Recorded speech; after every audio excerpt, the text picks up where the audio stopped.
আমরা সুন্দর eco resort থেকে এই নদী পথে সুন্দরবনের আংশিক অঞ্চল ঘুরতে এসেছি। আমাদের নিয়ে এসেছেন সেই কাকা। আমাদের কাকার নাম সবার খুব পরিচিত একটা নাম, ইরানের ইতিহাসে সেই সোহরাব রুস্তম গল্পের স্বর্ণাক্ষরের নাম রুস্তম। তো কাকা হচ্ছে যে তার জীবনে তার নিজের সঙ্গে ঘটে যাওয়া কিছু ঘটনা আমাদেরকে বলবেন এই সুন্দরবন নিয়েই, সেই বিষয়গুলো বা তার জীবনের যে গল্পগুলো। তো কাকা হচ্ছে প্রথমে আপনি কোন বিষয়টা আমাদের সঙ্গে শেয়ার করতে চাচ্ছেন? আমি কোন এক সময় এরকম এই যে আপনারা যে নৌকো আইছেন, হ্যাঁ আমি এরকম নৌকো বাইরে যাচ্ছি। আমি তখন জাল ধরতাম, মানে কুলে কুলে দড়ি বাঁধতে হয়। আর স্রোতে ওই যে খুঁটোটায় জাল ধরি, ওইটা নিয়ে যাবে বলে কুলি নৌকো লাগাই দিয়েছি। দেখি আমার নৌকোর মাথায় বাঘ শুয়ে দিয়েছি। তখন আমি অন্য মাথায়, আর আমার যে গোলের মাথায় বাঘ। তখন আমি দেখে ওখান থেকে টাইনে পিছনে দিয়ে আমি ওই খাল থেকে বেরিয়ে গেছি। আমি এরকম বাঘ দেখছি। আচ্ছা। আর বাঘ দেখছি যে আমি জাল ধরে গাগড়ামারির নাম করে একটা খাল আছে, ওখানে আমি জাল ধরতে গেছি, জাল পাইতে দিয়েছি। আমার নৌকোর সামনে দিয়ে, জালের সামনে দিয়ে বাঘ সাঁতরায় এই পারের থেকে ওপারে গেছে। হ্যাঁ, আমি এরকম দেখছি বাঘ। আর তারপরে বাঘ দেখছি যে আমাদের গ্রামের পরে খুব অত্যাচার করতো, বাঘ ফারতো, মানে রায়তলি কুকুর নিয়ে যেত, ছাগল নিয়ে যেত, গরু ধরতো, এরকম অত্যাচার করতো। তাই এখান থেকে ধরেন 8-10 বছর আগের ঘটনা। তারপরে থেকে আর বাঘ ফারই নেই, সে বাঘ মারা পড়ে গেছে। তারপরে আর কোনো বাঘ ওপার যায়নি। আর তারপরে আমি সুন্দরবনে গেছি, এই যে মানুষ মধু কাটতে যায় পাশ করে, আমি ওদের সঙ্গে গেছি। যে দেখছি যে কেবল নূতন ফাড়া বাঘ হাঁটে যাচ্ছে, চড়ায় শব্দ হচ্ছে। আমরা হয়তো সেদিকে যাইনি, অন্যদিকে ব্যাক করে গেছি। আর সবচেয়ে মজার ব্যাপার হচ্ছে, আমি সুন্দরবনের ভিতরে ভদ্রা নদী আছে, সেখানে আমি মাছ মারতাম, এরকম নৌকো নিয়ে মাছ মারতাম। তা 7 দিনের সরকারি রয়্যালটি দিয়ে পাস করে যাইতে হয়, আর ওই পড়ে মাছটা নিয়ে আসে। তা আমি এরকম ওই টিনের সুলো আছে, তা পাক করতে হয়। তা আমি এরকম কুলি নৌকো বাঁধে সাইডে গাছের আবডালে নৌকো বাঁধে পাক করতেছি, নিজে পাক করে খাওয়া লাগে। এমন সময় আমি টিয়ার পাশে যে বনের ভেতর দিয়ে মানে একটা শব্দ আসতেছে, আওয়াজ, মানে আওয়াজটা কিরকম, যেরকম ওই গরু মোষ মানে পেড়ির ভিতর দিয়ে পা উঠলে একটা চড়াত চড়াত করে শব্দ হয়, ওরকম শব্দ হচ্ছে। অর্থাৎ জঙ্গলের ভিতরে তখন কিন্তু পানি কাদা, ওই পাউটা নিয়ে উঠছে এরকম শব্দ হচ্ছে। তা শব্দ হচ্ছে, তো আমি মনে করতেছি ওরিং টোরিং আসতেছে, সেইভাবে আমি আমার মতন বসে আছি। কিছু সময় পরে যখন নিকটে আইছে, তখন আমি উঁচুয়ে দাঁড়ায় দেখতেছি। আর দাঁড়ায় দেখতেছি যে বাঘ ঠিক এরকম মুখ নিচে করে দিয়ে, বুঝলেন, এরকম মুখ নিচে করে দিয়ে ওই বাঘ আঁটি আসছে, বুঝলেন। তখন আমি কি করবো, আমি কোনো দিশে পাই না। তখন দেখলাম আইসে আস্তে আস্তে আমার নৌকোর কাছে এসে গেছে। তা যখন নৌকোর কাছে এসে গেছে, তখন আমি মানে জোরে ওকে একটা দাবড়ি দিয়েছি, বুঝলেন, ব্যাট করে দাবড়ি দিয়েছি। দাবড়ি দেওয়ার পর বাঘ এরকম মুখ খুঁজে আরেকদিকে মুখ খুঁড়ে সরে গেছে। আর আমি নৌকোটা নিয়ে ভিতরে চলে গেছি। মানে এসছে মজার জিনিস, আর এরকম কেউ মনে হয় দেখতে পারিনি, সেটা আমি দেখছি। আমি ধারণা করলাম যে বাঘ যখন হাঁটে, তখন তো তোর সামনে মানুষও পড়ে, কিন্তু কেউ মানুষ দিয়ে খেয়াল করে না বা নিতে পারে না। কারণ বাঘ হচ্ছে বিড়ালের মতন, ওরা শিকার করে ইন্দুর ধরে, বিড়ালে দেখুন। তো ওরা শিকার না করে আমার মনে হয় যে মানুষ ধরতে পারে না। আর ওরা যখন হাঁটে, ওদের নিচ মনে হাঁটে, মানে মুখ নিচে করে দিয়ে, মানে এরকম উপরে মুখ দেয় না, নিচে করে মুখ দিয়ে হাঁটে। অর্থাৎ ওর পাত তলে কিছু না পড়ে, পাও সেক দেওয়ার জন্য ওরা কিন্তু নিচে মুখ দিয়ে হাঁটে। আর আমাবস্যা পূর্ণিমায় হয়তো মাঝে মধ্যে ডাকে, কিন্তু ওরা যখন ডাকে তখন কিন্তু মুখ নিচে এড়ে দিয়ে ডাকে। কারণ মুখ উঁচু এড়ে যদি ডাকে, তাহলে আকাশ ফাটে যেতে পারে, হয়তো এটি ওদের ধারণা, যেটা আমরা মানে মানসিক বলে, মানে এরকম মুখ নিচে এড়ে 3টে ডাক দিবে, মানে হয়তো জোর ছাড়া হয়ে গেলে ডাক দেয়। মানে এরকম ডাক আমি বহুত শুনেছি, বা এরকম নিজ চোখে আমি এরকম বাঘ দেখছি। মনে হয় না যে আমার মতন বাঘ কেউ দেখছে। কেননা ওই যে নদীতে গভীর রাত্রে যখন ভাটা শেষ হয়ে যায়, তখন দেখা গেছে ওই বাঘ এসে নিচে নদীতে নামে মাছ খায়। কিন্তু আমি দেখছি যে বাঘ নিচে, ওই আমি যেই আলো দিছি বা শব্দ করেছি, দম করে উঠে চলে গেছে ভদ্রা নদীতে। হয়তো এখন তো সংখ্যা কমে গেছে, আগে বাঘের সংখ্যা বেশি ছিল, তখন কিন্তু অনেকে এরকম দেখা গেছে বাঘ। তা আমি বাঘটা দেখছি, তা আমার আর আশা নেই যে আমি আর ওই বাঘ বাঘ দেখতে চাই। দেখতে চাই, দেখি আশা আমার আচ্ছা নেই। বাঘগুলোর মানে সাইজ কেমন, আপনি যে বাঘ সব থেকে বড় কেমন সাইজ থাকে ওটা ব্যাপার হচ্ছে কি, বাঘটা মাপ হয় কিন্তু লেজ সহ, প্লেস সহ? লেজ সহ মাপে, হয়তো 12 হাত 14 হাত যেসব বাঘ আছে। তবে আমার মনে হচ্ছে যে 7 থেকে 7 হাত ওর বডি হবে। আচ্ছা আর ওই লেজ ধরে হয় 8 হাত 12 হাত এরকম লেজ ধরে হয়, আর 7 থেকে 7 হাত আপনারা কি শুধু গ্রামে বডিটা কখনো হবে। বাঘ মেরেছিলেন?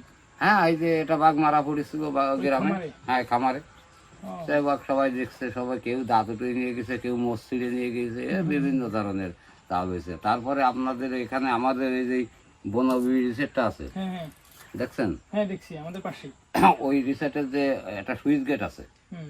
ওই সুইচ গেটটা আগে যে মানে ও একজনের ঘরের ভিতরে যে বাঘ ঢুকেছে, ও বাবা, ঘরের ভিতরে এই বন থেকে পার হয়ে? পার হয়ে, সে হালিম মাতব্বর তার নাম, আর ঘরের ভিতরে বাঘ ঢুকছে।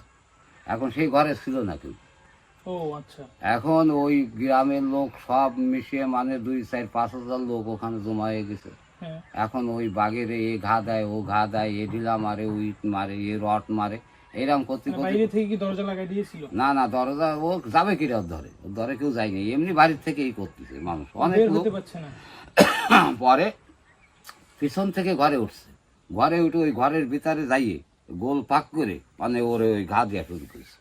তখন ওই বাঘ ভরে গেছে, বারো এসে অনেকে রেসোর মেসোর দিয়েছে, বেশি এটা ক্ষয়ক্ষতি করতে পারিনি।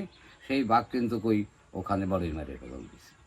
মানে ধরো 2, 4, 5 হাজার লোক যদি জমা হয়ে যায়, তো সবার হাতে লাঠি, ঠেঙ্গা, রড, কুড়ুল, দাও প্রত্যেকের হাতে আছে। অস্ত্র ছাড়া তো সেখানে কেউ যায়নি, যাবে না, হ্যাঁ। হ্যাঁ লাঠি ছাড়া কেউ আর নাই। কিন্তু ওই বাঘ মারা পড়ে গেছে। পরে ফরেস্টার অফিস থেকে লোক আসলো ডাইংমারির থেকে, তখন ওরা ওই বোটে নিয়ে যাবে বলে আমি ওই যে গেটের যে ক্যানেলটা আছে, ক্যানেলের ওই মাথায় কিন্তু এই বাঘটা অ্যাক্সিডেন্ট করছে। হুম, তখন ওই বাঘের আমি ওই কান ধরে টাইনি ওই নদী দিয়ে এই গেটে নিয়ে আইছি।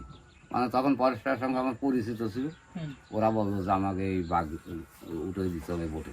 তখন আমি টাইনে বাঘ নিয়ে এসেছি, আইনে ওদের বোটে উঠে দিয়েছি, বোটে উঠে দুটোটা নিয়ে চলে গিয়েছে। আর তারপরে এখানে ওই মোর্শেদের খামার আছে, ওই যে বড় খামারটা? হ্যাঁ বড় খামারটা, ওরা ওখানে আবার পিছনে ঘের আছে, ওখানে একটা বাঘ মারা পড়ে গেছে।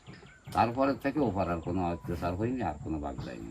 11 সালের পর থেকে? হ্যাঁ, তাই এই 2টে বাঘ আমি মরা দেখছি, আর 2টা বাঘ আমি দেখছি, অন্তত 4-5টা বাঘ, 2টা বাঘ আমি দেখছি সুন্দরবনের ভিতরে। আমি মাছ হ্যাঁ, মারতাম। সুন্দরবনে হচ্ছে যে বাঘ ছাড়া আর কি শিকারী প্রাণী থাকে? আর আছে হরিণ, মানে শিকারী যারা অন্যদের না না খায়?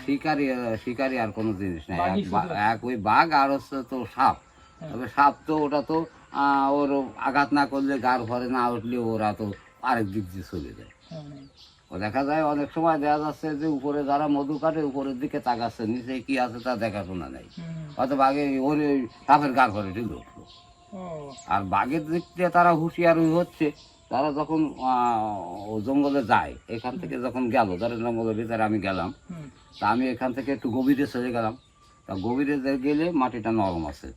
এখন আমার খেয়াল থাকে নিচে, মানে মামার পাড়া কোথায়, বাঘের পাড়া। হ্যাঁ, হ্যাঁ, দেখা যাচ্ছে এই পাড়া আমি পাইছি, এই বাঘ এই দিকে হেঁটে গেছে, হ্যাঁ। উত্তর দিকে হেঁটে গেছে, আমি দক্ষিণ দিকে যাব, ওই দিকে যাবো না। ও, এইভাবে কিন্তু বা এরা মধু কাটে হুম, হুম। বনের ভিতরে থেকে। আচ্ছা মানে আমাদের এই সুন্দরবনে মেইন যে বাঘের যে এরিয়াটা, হ্যাঁ হ্যাঁ, কোন এরিয়াটাকে ধরা হয় যে এখানে বাঘ দলবদ্ধভাবে থাকে? না এটা হচ্ছে আপনার যাইতে হবে ইডেন পয়েন্ট, কোয়াটকা, কচিখালি, ওই লাইনে যেতে হবে। এখান থেকে 6 ঘন্টা চালায় যেতে হবে আপনার সাগরের নিকটে। ওটা হচ্ছে গভীর জঙ্গল, ওখানে দেখা যাচ্ছে এমনকি এই বাঘ সরে দেখাও যায়, মানে বালির চর তো, ওখানে হরিণ বাঘ এগুলো ভারোয় বিকালে, ওখানে গেলে দেখা যায়। এছাড়া আমাদের এই যে বন, এগুলা তো এখানে কোনো নাই, শোয়া নাই, মানে জাপ জঞ্জল লতা পাতা, এটা হচ্ছে অন্ধকার, এর ভিতরে বাঘ দেখা যায় না। আপনি বড় দেখতে পারবেন 5 সাপ, আচ্ছা আচ্ছা। ওই যেরকম আপনি দেখতে চাইলে ওই 5 সাপ দেখে আপনি যাবেন, যদি বাঘ আপনি দেখেন, যদি বাইসে থাকেন ফোন দিয়ে, না না হলে দরকার নাই।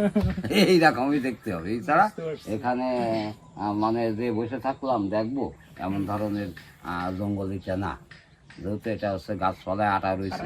মানে সুন্দরবনে তো কোনো ভাল্লুক বা এই ধরনের কিছু? না না, এটা এই অঞ্চলে হয় না ওটা। এখনো আসেনি? না না না, ভাল্লুক থাকে হচ্ছে ভারতের জঙ্গলে, আর ওই ভারতের সুন্দরবনের পার্টে ভাল্লুক আছে। ভাল্লুক আছে।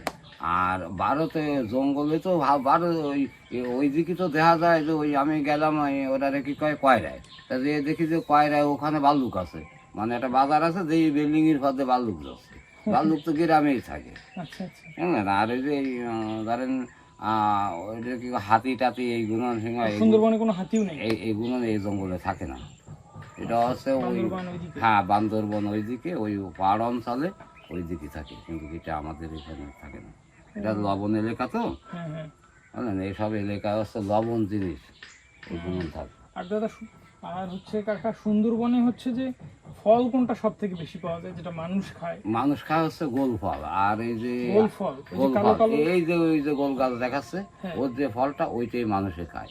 আর যেসব ফল আছে আর হচ্ছে কেওড়াটা মানুষে খায়। আর যেসব ফল আছে ওগুলো মানুষে খায় না। ও, এটা ওই যে সুন্দরী ফল, কচুরি ফল, বানির ফল, তারপরে শৈলে ফল, ডাবরের ফল, এগুলো সব বান্দরে খায়। আচ্ছা আচ্ছা। এটা হচ্ছে বান্দরে খাবার। হুম। মানুষই ওই একটাই খায়, এটা হচ্ছে গরু ফল, এটা সুস্বাদু ফল, ঠিক আছে, তালের শাঁসের মতন লাগে, এটা খুব ভালো লাগে। তবে এখন তো ফলগুলো সব প্যাকে গেছে, এখন সব গজ হয়ে গেছে হতে, ও আচ্ছা। এখন তো নাই আর কি বললি চলে। আপনার ঠিক পিছনে যে বড় গাছ এটা হচ্ছে বাইন গাছ, তাই না? হ্যাঁ, এটা হচ্ছে বাইন গাছ, ও। তার পাশে হচ্ছে পশুর গাছ, এই মাঝখানে একটা সুন্দর গাছ, এখানে বেশ কয়েকটা সুন্দর গাছ আছে, আর হচ্ছে পশুর গাছ আছে। পশুর গাছগুলো খুব দামি গাছ, বুঝলেন? এটা সব থেকে মানে কোনটার কাঠ মূল্যবান? সুন্দরী গাছের? না না, তাহলে এই পশুর গাছের কাঠ হচ্ছে মূল্যবান, কিন্তু এটা কোনো কাটার অনুমতি নাই। এটা নাকি যা বিদেশের সঙ্গে এটা নিয়ে কেস চলতেছে। আচ্ছা আচ্ছা আচ্ছা। মানে বিদেশি সরকার বলতে চাচ্ছেন যে আমাকে কাছে পশুর গাছ বেচিছো, বাংলাদেশি সরকার বলতেছে না আমি পছন্দতি বেচেছি, পশুর গাছ ও বেচেছি। আচ্ছা আচ্ছা। এই নিয়ে একটা মামলা চলতেছে, কিন্তু কেউ বহুত আগের থেকে এটা ব্রিটিশের থেকে এরকম শুনে আসতেছে। আর পশুর গাছটা কাটলে একদম টকটক লাল, রক্তের মতন, ওতে কোনো রং দেওয়া লাগে না। আচ্ছা। আর এই সুন্দর গাছটা খুব ভালো গাছ, হুম। এটাও পশুর গাছের মতন, ওটাও লাল হয়। তবে এই যে সুন্দরী গাছে কি ফুল ধরে? হ্যাঁ হ্যাঁ, ফুল ফল ধরে? ফুল ফল সবই হয়। তবে পশুর গাছটা একটা জিনিস আছে, আপনার এখন আম পড়তেছে, আপনার ওতে একটু ছাল উঠবেন, ছাল উঠে আপনি গিলাসে ভিজে থবেন, হুম। আপনি ওই রসটু খেয়ে ফেলে দেবেন, ভিজানোর পরে দেখবেন ওই বালতিটা একদম লাল হয়ে গেছে, আপনি খাবেন আপনার সঙ্গে সঙ্গে ভালো হয়ে যাবে। কি ভালো হয়ে যাবে? এই যে আম পড়তেছে আপনার এইটা আম? আম ও, পড়ে না, decent, আচ্ছা আচ্ছা আচ্ছা, বুঝতে পারছি। পেটের ভিতরে হ্যাঁ, হ্যাঁ, পেটের ভিতরে কামড়ায়, পেট নষ্ট হয় যেটা। দেখা যাচ্ছে বারে বারে যাইতে হয়, কিন্তু শুধু আম পড়ে, হ্যাঁ। মানে এই জিনিসটার জন্য এটা খুব উপকারিত জিনিস। ও আচ্ছা, বুঝতে এটা পারছি। ছাল ভিজে খাওয়াই দেবেন, আপনি সঙ্গে সঙ্গে কি হয়, আপনার আর পেটে ব্যথাও করবে না, আমও করবে না। মানে এটা অ্যান্টিমাইক্রোবিয়াল প্রপার্টিজ আছে। এটাই খুব ভালো জিনিস। ও। এই এই ফসল গাছটাই এই জিনিসটা হয় আর কি। হ্যাঁ কাকা, হচ্ছে যেহেতু অন্যান্য আর কি ঔষধি গাছ আছে সুন্দরবনে? না, এখন ওষুধি গাছ তো এটা তো আমরা চেনবো না, গাছ তো আছে বহুত, কোন গাছের কি উপকার হুম। এটা আমরা কি করে খবর পাবো? আচ্ছা, এটা মানে ডাক্তার যারা যারা এই কবিরাজ আপনাদের মতে, এইদিকে কোনো কবিরাজ নেই? হ্যাঁ কবিরাজ নাই, তবে আমাদের এখান থেকে বহুত ফল নিয়ে যায়, মানে ফলটা নেয় কাড়ার ফল, সুন্দরী ফল, হুম। বানির ফল, এটা কিন্তু নিয়ে যায় এখান থেকে কিনে, কিন্তু নিয়ে ওষুধ করে তারা। কারণ এটা তারা আমরা চেনবো না যে কোন রোগের কি ওষুধ বা এটা দিয়ে কি করে, এটা Active আছে কিন্তু এটা? আমরা বলবো না। তবে এটা নিয়ে যায়, আমি দেখছি বহু দূর থেকে, এই যে আসে এখানে ওই বস্তা চুক্তি কেনে, যে আমার এই 5 বস্তা বানির ফল দেবা, 5 বস্তা সিন্দুরি ফল, 5 বস্তা বানির ফল, 5 বস্তা কাঁকড়ার ফল, মানে ওই দেখা যাচ্ছে 1 বস্তা 500 টাকা। হুম। এটা মানে কাকা, হচ্ছে যে এখানে কাঁকড়া পাওয়া যায়? কাঁকড়া পাওয়া যায়, কিন্তু এখন তো খুব কম। হুম। আর ওই যারা মারে ওদের কাছে খোঁজ নিলে পাওয়া যেতে পারে। ও। আর আপনারা যেহেতু রিসার্চে আসছেন, ওদেরকে বললে, দেবাশিসকে ওদের বললে ওরা জোগাড় করে দিবে। ও আচ্ছা আচ্ছা। হ্যাঁ, দেবাশিসদার, হ্যাঁ দেবাশিসদার একটা, ওনার বাবার কথা শুনছিলাম, উনি বললেন যে আলাদা করে সময় দেবেন এক সময়। না, ওদের বাবারও এরকম বাঘে ধরে ছিল, তারও লোকজন ছিল, তারা ছাড়াই ছড়াই আনিল, মোটামুটি বাইশি আছে কপালের জোরে, টাকা পয়সা খরচা করে। ওনার গাটা গুলো এখন সাইডে গেছে, আমার আগে তো সাইডে গেছে দেখছি। হুম। তাহলে এখন আমরা রিসোর্টের অনেক দিকে গল্প হলো। রিসোর্টের দিকে রওনা দিই। আমরা সুন্দরবনে বসে অনেক কথা বললাম। হ্যাঁ, সুন্দরবনে উঠেছিলাম আমরা। আমরা সুন্দরবনে উঠেছিলাম। দর্শকবৃন্দ ভাইয়েরা, আপনারাও আসেন, আপনাকেও আমরা দেখাবো। আর বিশেষ করে আপনারা সুন্দরীতে আসলে, আমার নাম মিস্টার রোস্তম আলী শেখ, আপনারা আসেন, আপনাদের লোকই নিয়ে আমি এরকম এই সারেকে নিয়ে যেরকম আছি আপনাকেও নিয়ে এরকম দেখাবো বা শোনাবো। খোদা হাফেজ, বাংলাদেশ জিন্দাবাদ।